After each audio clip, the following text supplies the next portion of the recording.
Bro உங்கள் பொண்டாட்டியை மாற்றுங்க ப்ரோ. இல்லை பேதியில் போவான், அது என் பொண்டாட்டியில்.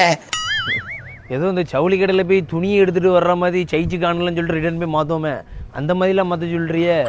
ஆ நீங்கள் சொல்கிறத பார்த்துட்டு நான் அவளுக்கு டை வச்சு கொடுக்கணும், என்ன மகளிர் போலீஸ் உள்ளே வைக்கணும், எல்லாம் நொங்க பிதிக்கி அனுப்பணும். அடுத்து நான் ரோட்டில் தெருவும் தனியுமாக அலையணும் சோத்துக்கு.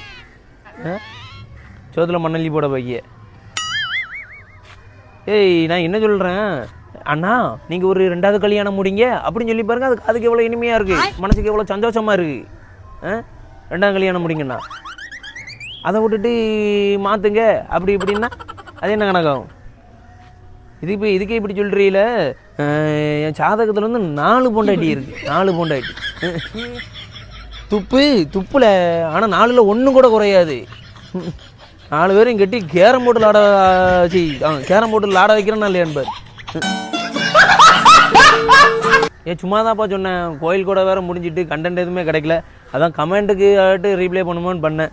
அநேகமாக இந்த வீடியோ பார்த்துட்டு இன்றைக்கி சோத்தில் விஷத்தை வச்சுருவான்னு நினைக்கிறேன். என் பார்வைக்கு நாளைக்கு இருந்தால் இன்னொரு கண்டென்ட் போடுறேன் பாருங்கள்.